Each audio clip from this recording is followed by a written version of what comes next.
ಆದರೆ ಕೆಲವರು ಅದನ್ನು ಮೂಗು ಮುರಿಯುವಂಥದ್ದನ್ನು ನಾವು ನೋಡ್ತೇವೆ. ನಮ್ಮವರೇ ಬಹಳ ಓದಿದವರು ಅನಿಸ್ಕೊಂಡು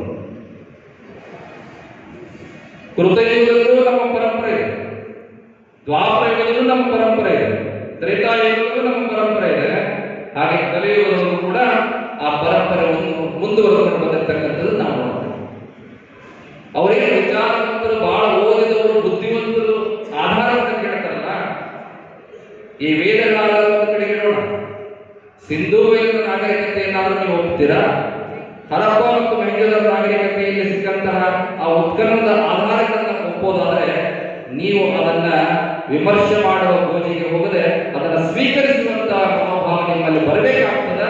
ಇದು 5,000 ವರ್ಷಗಳು ಕೂಡ ಪುರಾತನವಾಗಿರ್ತಕ್ಕಂಥ ಕಲಿಯುಗದ ಪರಂಪರೆಯ ಅತ್ಯಂತ ಪ್ರಾಚೀನವಾದ ಪುರಾತನವಾದ ಧರ್ಮ ಯಾವುದಾದ್ರೂ ಇದ್ರೆ ಅದು ವೀರಶೈವ ಲಿಂಗಾಯತ ಪರಂಪರೆ. ಕೆಲವು ಬೆಳವಣಿಗೆಗಳು ಬಹಳ ನೋವನ್ನು ತರಿಸ್ತವೆ. ಯಾವ ಬೇರೆ ವ್ಯಕ್ತಿ ಟೀಕೆ ಮಾಡಿದ್ರೆ ಅದು ನೋವು ಬರೋದಿಲ್ಲ. ನಮ್ಮವರೇ ಅದನ್ನು ಟೀಕೆ ಮಾಡಿದಾಗ, ವಿಮರ್ಶೆ ಮಾಡಿದಾಗ, ನಿಂದೆ ಮಾಡಿದಾಗ ಅದು ಸ್ವಲ್ಪ ನೋವನ್ನು ತರ್ತದೆ. ನಿಮಗೆ ನೆನಪಿರಲಿ, ಮತ್ತೊಂದು ಪ್ರಸಂಗ ಇಲ್ಲಿ ಹೇಳಲೇಬೇಕು. ಅದಕ್ಕೊಬ್ಬರು ಉತ್ತರದಾಯಿಯಾಗಿ ಕೊಟ್ಟಿದ್ದಾರೆ ಗುರುಶಾಸ್ತ್ರಿ ಭಟ್ರವರು. ಜಗದ್ಗುರು ರೇಣುಕ ವಿಜಯ ಅನ್ನುವಂತಹ ಗ್ರಂಥದೊಳಗೆ ಜಗದ್ಗುರು ರೇಣುಕರು ವಿಭೀಷಣನ ಪ್ರಾರ್ಥನೆಯ ಮೇರೆಗೆ ಲಂಕಾಕ್ಕೆ ಗಗನಯಾನಿಗಳಾಗಿ ದಯಮಾಡಿಸಿ 3 ಕೋಟಿ ಲಿಂಗಗಳನ್ನು ಸ್ಥಾಪನೆ ಮಾಡಿ ಬಂದರು ಅನ್ನುವಂಥದ್ದನ್ನು ಆ ಗ್ರಂಥದಲ್ಲಿ ನಾವು ಉಲ್ಲೇಖ ನೋಡ್ತೀವಿ. ನಿಮಗೆ ನೆನಪಿರಲಿ, ರಾವಣ ಮಹಾಶಿವಭಕ್ತ, ಆತನ ತಮ್ಮ ವಿಭೀಷಣ. ರಾವಣನ ಸಂಕಲ್ಪ ಏನಿತ್ತಪ್ಪ ಅಂದ್ರೆ 9 ಕೋಟಿ ಲಿಂಗಗಳನ್ನು ಸ್ಥಾಪನೆ ಮಾಡಬೇಕು ಅಂತ. ಅವನ ಜೀವಿತಾವಧಿಯೊಳಗೆ 6 ಕೋಟಿ ಲಿಂಗಗಳನ್ನು ಸ್ಥಾಪನೆ ಮಾಡ್ತಾನೆ. ಬಾಕಿ ಉಳಿದ 3 ಕೋಟಿ ಲಿಂಗಗಳ ಸ್ಥಾಪನೆ ಮಾಡಲಿಕ್ಕೆ ಆಗೋದಿಲ್ಲ. ಅಂತಿಮ ಸಮಯದೊಳಗೆ ತಮ್ಮನಿಂದ ವಚನವನ್ನು ಪಡಿತಾನೆ. ಯೋಗ್ಯ ಸಮರ್ಥ ಗುರುಗಳಿಂದ ನೀನು ಅದನ್ನು ಮಾಡಿಸಬೇಕು ಅನ್ನುವಂತಹ ವಿನಂತಿಯನ್ನು ತಮ್ಮನಿಗೆ ಮಾಡಿ ಆತ ಇಹಲೋಕವನ್ನು ತ್ಯಜಿಸ್ತಾನೆ. ಆ ನಂತರದಲ್ಲಿ ವಿಭೀಷಣ ಎಲ್ಲರಿಗೂ ಕೂಡ ಗುರುವನ್ನ ಹುಡುಕ್ತಾನೆ. ಕೊನೆಗೆ ಮಲಯಾಳದಲ್ಲಿ ಜಗದ್ಗುರು ರೇಣುಕರ ದರ್ಶನ ಆಗ್ತದೆ. ರೇಣುಕರನ್ನ ವಿನಂತಿ ಮಾಡಿಕೊಳ್ತಾರೆ. ರೇಣುಕರು ಒಪ್ಕೊಳ್ತಾರೆ. ನಿಮಗೆ ಗೊತ್ತಿದೆ, ರಾವಣನ ಹತ್ತಿರ ಪುಷ್ಪಕ ವಿಮಾನ ಇದೆ. ಆ ಪುಷ್ಪಕ ವಿಮಾನದೊಳಗೆ ರೇಣುಕರು ಪ್ರಯಾಣವನ್ನು ಮಾಡಿ ಲಂಕಾಕ್ಕೆ ಹೋಗಿ ಅಲ್ಲಿ 3 ಕೋಟಿ ಲಿಂಗಗಳನ್ನು ಸ್ಥಾಪನೆ ಮಾಡಿ ಬರ್ತಾರೆ. ಇದು ಇತಿಹಾಸ, ಇದು ಗ್ರಂಥದಲ್ಲಿ. ಇದನ್ನ ನೀವು ಕೆಲವರು ಏನಂತೀರಿ, ಇದು ಕಟ್ಟುಕತೆ, ಪುರಾಣ, ಗ್ರಂಥ, ಹಾಗೆ ಹೀಗೆ ಅನ್ನುವಂತ ಟೀಕೆಗಳನ್ನು ಮಾಡುವಂಥದ್ದನ್ನು ನೋಡುತ್ತೆ.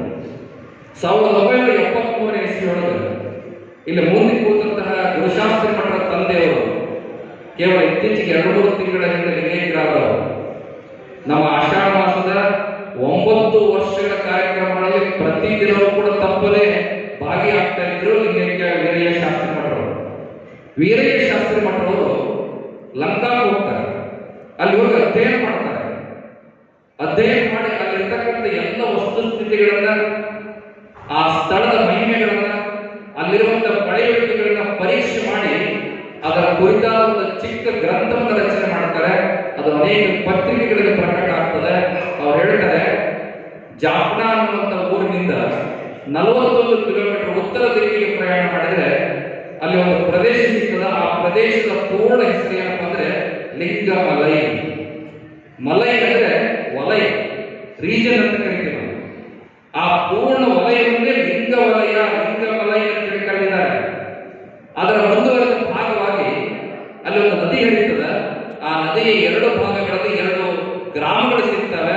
ಆ 2 ಗ್ರಾಮಗಳ ಹೆಸರು ಏನಪ್ಪಾ ಅಂತ ಕೇಳಿದ್ರೆ, ಎಡಭಾಗದ ಗ್ರಾಮದ ಹೆಸರು ರೇಣುಕ ಗ್ರಾಮ, ಬಲಭಾಗದ ಗ್ರಾಮದ ಹೆಸರು ರೇಣುಕ ವನ.